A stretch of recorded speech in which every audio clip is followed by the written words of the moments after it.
The humid air over Saigon on the morning of April 29, 1975, was thick with tension and the smell of burning documents. In the courtyard of the United States Embassy, people were gathering in a state of growing panic as the distant rumble of artillery grew louder. The radio signal that everyone had been dreading finally played across the airwaves, which was the song White Christmas by Bing Crosby. This was the coded signal indicating that the final evacuation was underway and that the city was about to fall. The atmosphere was electric with fear as thousands of terrified civilians pressed against the high walls of the compound, hoping for a miracle that would whisk them away from the approaching army. For years, the people of South Vietnam had lived in the shadow of a conflict that seemed to have no end, but now the end was undeniably here. The stakes could not have been higher for those who had allied themselves with the American forces or the Saigon government.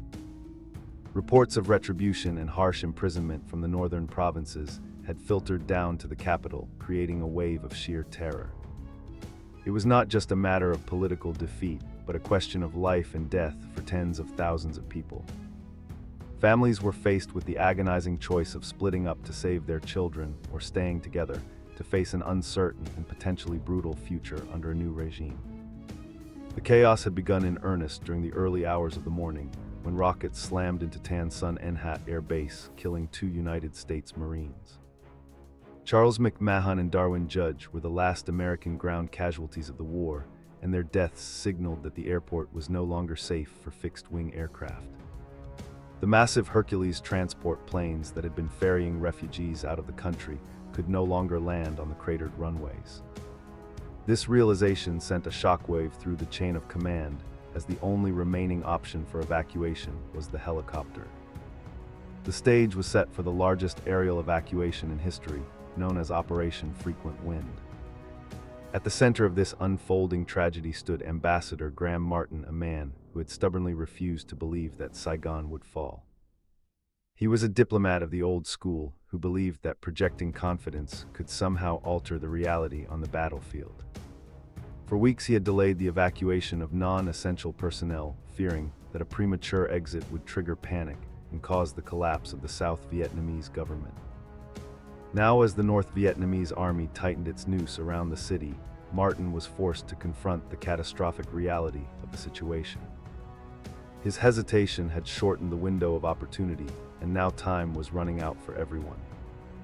The question on the minds of the military planners and the pilots of the 7th Fleet was whether they could pull off this massive undertaking without suffering heavy casualties.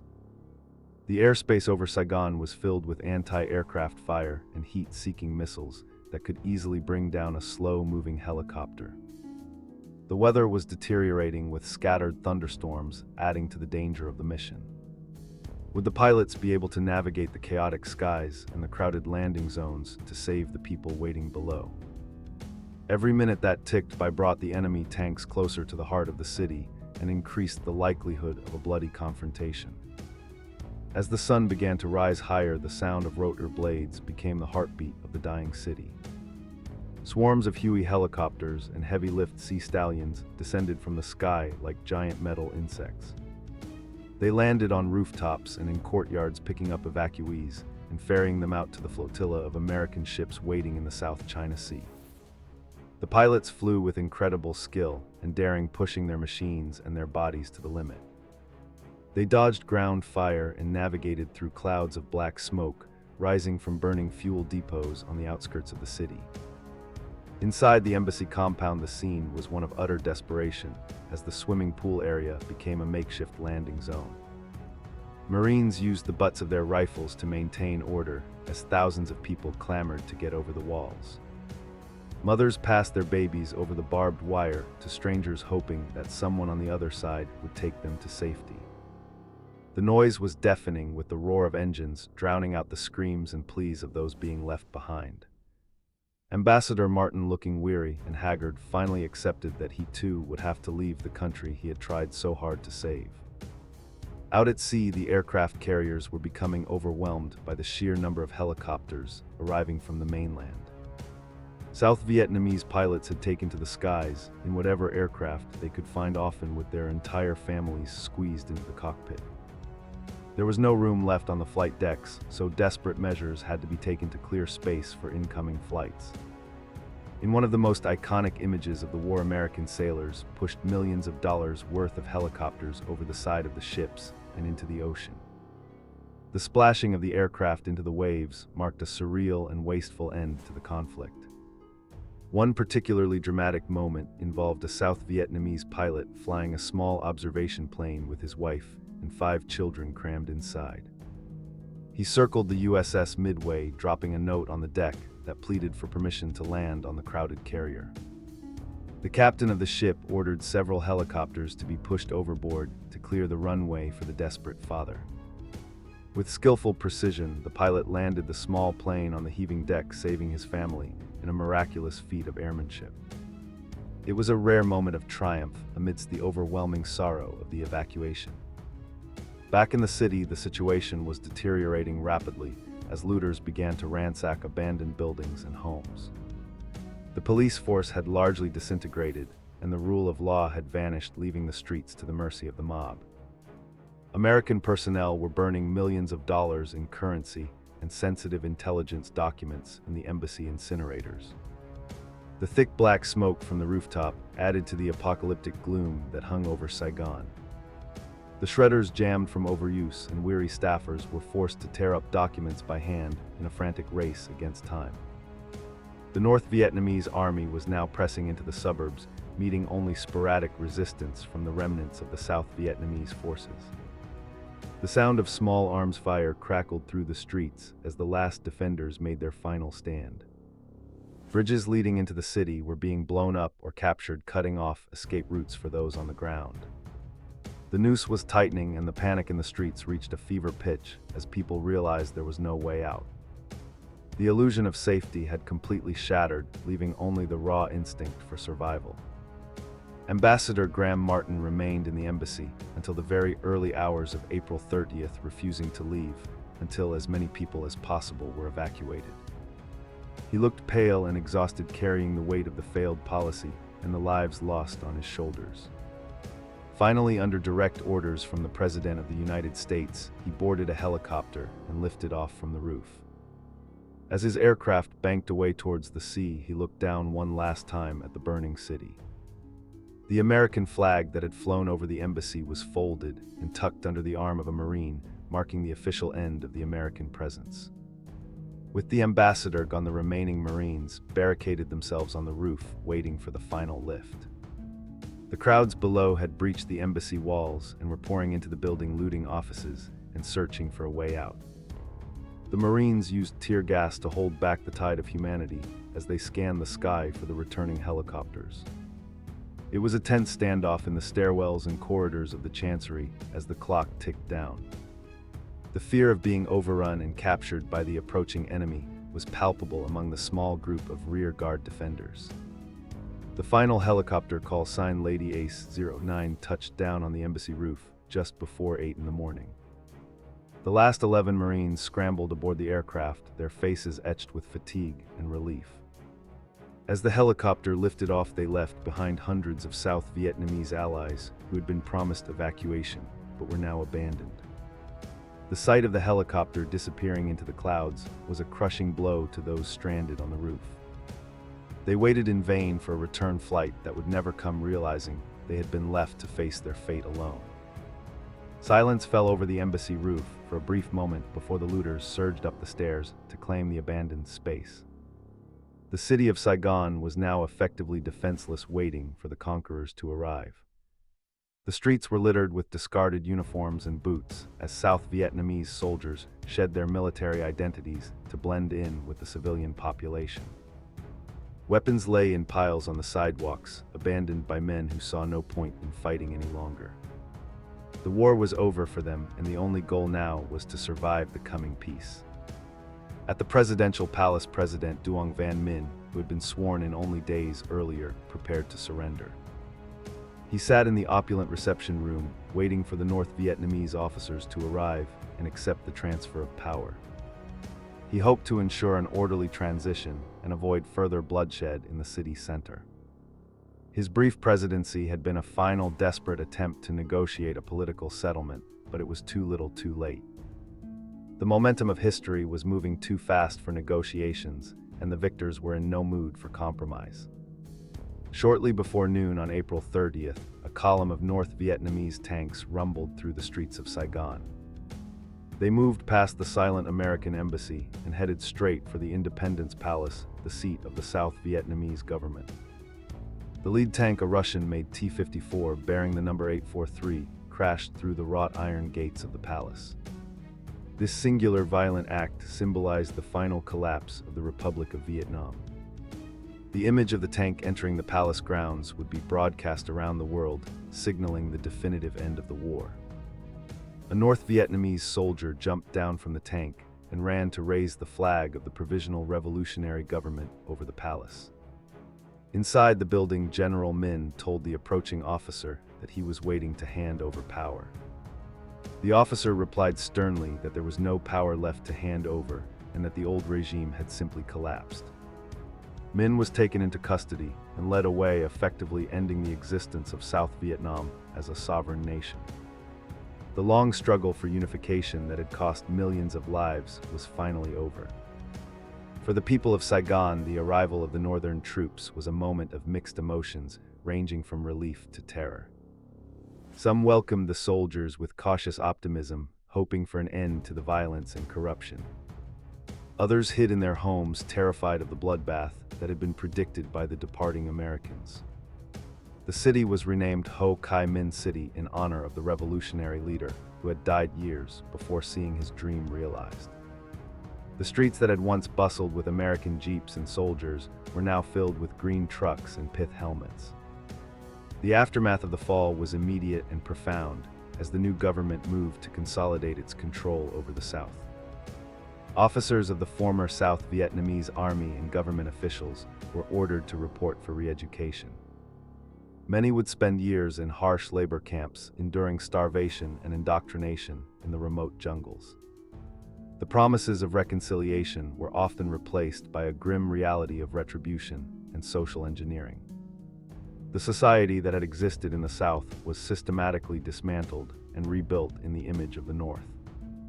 The fall of Saigon also triggered a massive refugee crisis that would span decades and span the globe. The lucky ones who had escaped during Operation Frequent Wind were just the first wave of the Vietnamese diaspora. In the years that followed, hundreds of thousands more would take to the sea in rickety boats, risking storms and pirates to find freedom. These boat people would eventually settle in the United States, Australia, France, and other nations, forming vibrant communities. Their perilous journeys were a testament to their desperation and their resilience in the face of oppression. Back in the United States, the news of the fall of Saigon was met with a complex mixture of shock and relief. The war had torn the American social fabric apart, and the sight of the helicopters fleeing the embassy was a bitter pill to swallow. It was the first clear military defeat in the history of the nation, and it prompted a period of deep soul-searching. Veterans of the war watched the television coverage with tears in their eyes, wondering if their sacrifices had been in vain. The political fallout would influence American foreign policy for decades to come. The strategic implications of the fall of Saigon were felt across the entire Cold War geopolitical landscape. The victory of the communist forces was seen as a triumph for the Soviet Union and China, and a setback for the West. It emboldened revolutionary movements in other parts of the world who saw that American power was not invincible. However, the predicted domino effect where all of Southeast Asia would fall to communism did not fully materialize. The region remained unstable, but the neighboring nations managed to chart their own complex courses. In the empty corridors of the U.S. Embassy, the looters had stripped everything of value, leaving only trash and debris.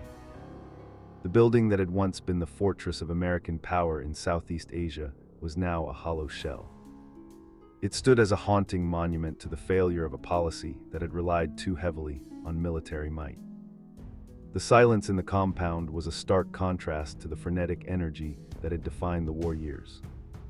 It was a physical representation of the void left behind when a superpower retreats in haste. The stories of individual heroism during the evacuation eventually began to emerge from the chaos of the final days. Pilots who had flown for 20 hours straight without rest to save strangers were recognized for their bravery.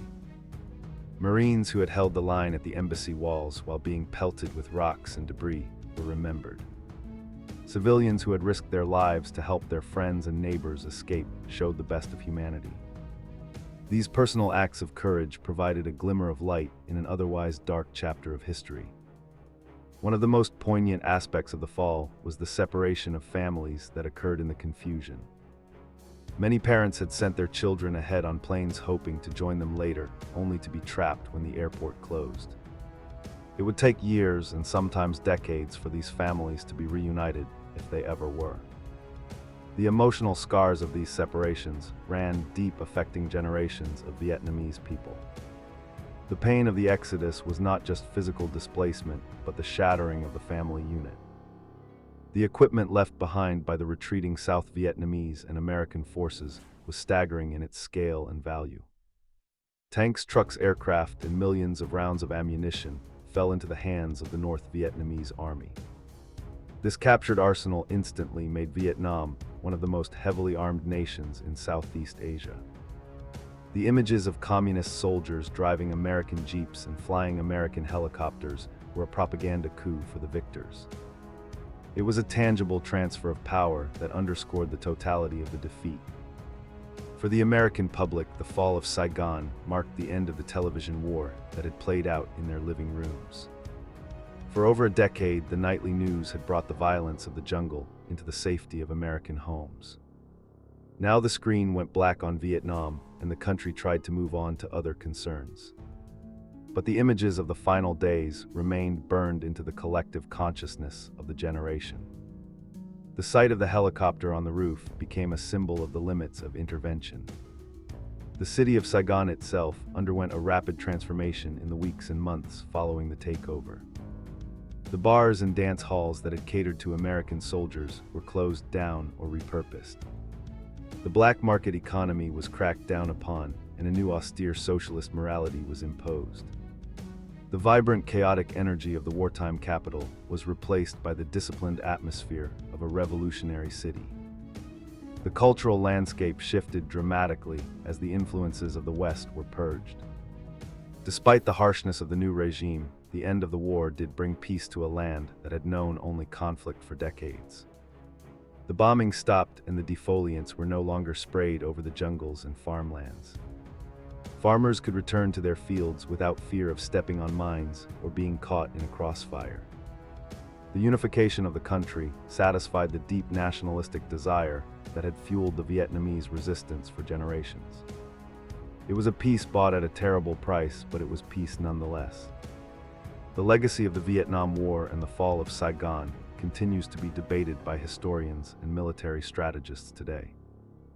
It serves as a cautionary tale about the dangers of entering a conflict without a clear exit strategy or understanding of the local culture. The lessons learned in the jungles of Southeast Asia influenced the Powell Doctrine and the approach to future conflicts. The ghost of Vietnam hovered over American foreign policy decisions in Iraq and Afghanistan. The question of how to leave a war is often harder to answer than how to start one. The Vietnamese community in America flourished in the decades following their traumatic departure from their homeland. They built businesses, revitalized neighborhoods, and educated their children, who went on to become leaders in their fields. Little Saigon in California and other enclaves became vibrant centers of culture and memory. They preserved their heritage while embracing their new identity as Americans, proving their resilience. The flag of South Vietnam is still flown in these communities as a symbol of their history and their loss. As time passed, relations between the United States and Vietnam began to thaw, leading to the normalization of diplomatic ties. Former enemies became trading partners, and American tourists began to visit the places where soldiers had once fought. The old embassy building was eventually demolished, and a new consulate was built on the site, symbolizing a new chapter. The bitterness of the war slowly gave way to a pragmatic relationship based on mutual interests. The wounds of the past began to heal, although the scars remained visible. The fall of Saigon was not just a military event, but a profound human drama involving millions of individuals. It was a story of betrayal and loyalty, of cowardice and courage, of despair and hope. The final hours of the Republic of Vietnam revealed the fragility of nations and the unpredictable nature of history. It showed how quickly the world can turn upside down, leaving people to scramble for survival in the wreckage. The human spirit, however, proved to be remarkably adaptable in the face of such catastrophe. In the end, the Fall of Saigon serves as a powerful reminder of the cost of war and the value of peace. It is a testament to the suffering of those who are caught in the gears of great power politics. The images of April 1975 will forever stand as a warning against hubris and a call for empathy. As we look back on those dramatic days, we honor the memory of those who were lost and those who survived. The whisper of time carries their stories forward, ensuring that the lessons of Saigon are never forgotten.